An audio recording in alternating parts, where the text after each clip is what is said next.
بسم الله الرحمن الرحيم.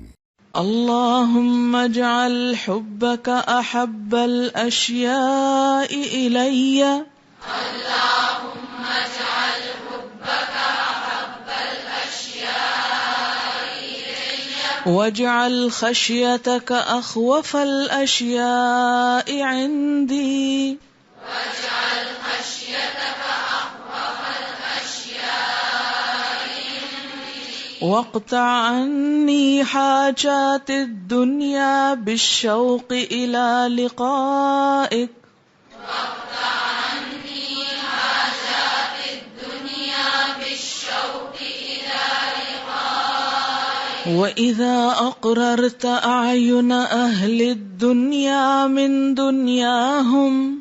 وإذا أقررت أعين أهل الدنيا من دنياهم. فاقرر عيني من عبادتك.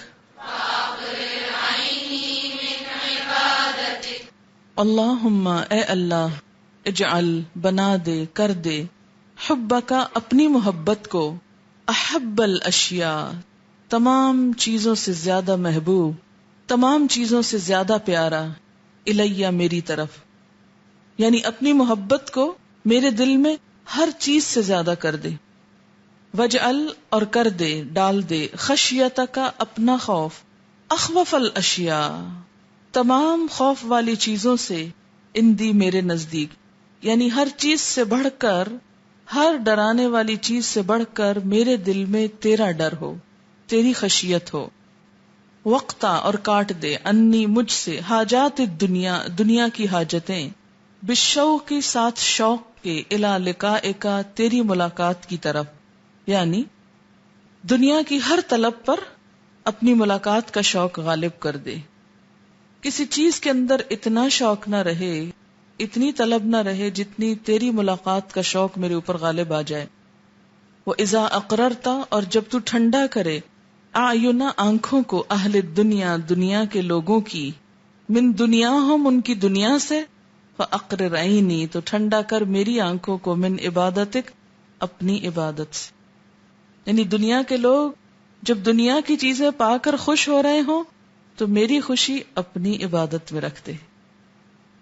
بہت خوبصورت دعا ہے، بہت خوبصورت مناجات میں سے ہے، اور یہ وہی دل سے مانگ سکتا ہے جس کو حقیقی معنوں میں اللہ کی محبت چاہیے، اللہ کی خشیت چاہیے، اور اللہ کی ملاقات کی تڑپ ہو اس کے دل میں، اور اس کی عبادت کا شوق ہو۔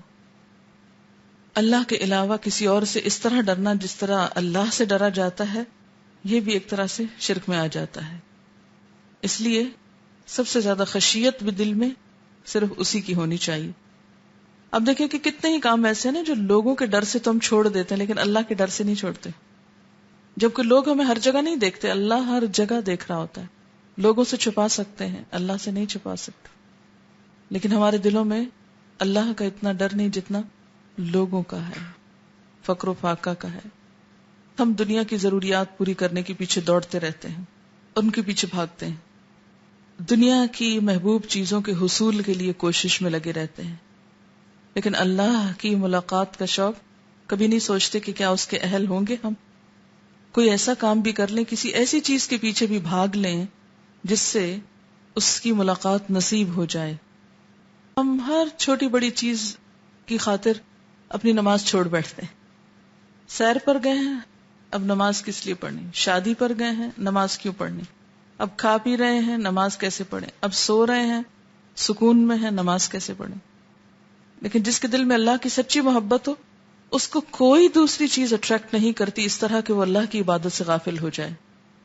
تو اسی لیے دعا ہے کہ اللہ جب دنیا کے لوگ اپنی دنیا سے آنکھیں ٹھنڈی کر رہے ہوں، آنکھیں ٹھنڈی کرنے کا مطلب کیا ہے؟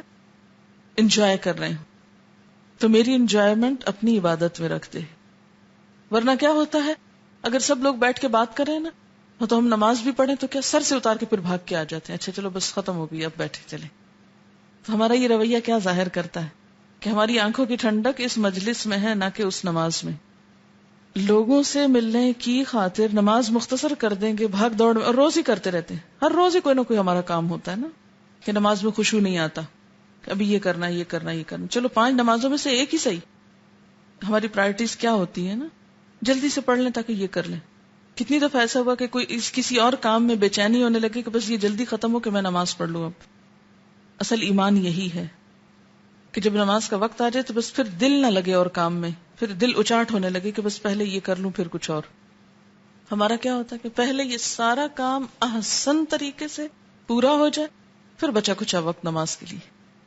اللہم اجعل حبک احب الاشیاء الی اللهم اجعل حبك أحب الأشياء إلي واجعل خشیتک اخوف الاشیاء عندی واجعل خشيتك أخوف الأشياء عندي واقطع عنی حاجات الدنیا بالشوق الى لقائک واقطع عني حاجات الدنيا بالشوق إلى لقائك وَإِذَا أَقْرَرْتَ أَعْيُنَ أَهْلِ الدُّنْيَا مِنْ دُنْيَاهُمْ وإذا أقررت أعين أهل الدنيا من دنياهم فَأَقْرِرْ عَيْنِي مِنْ عِبَادَتِكَ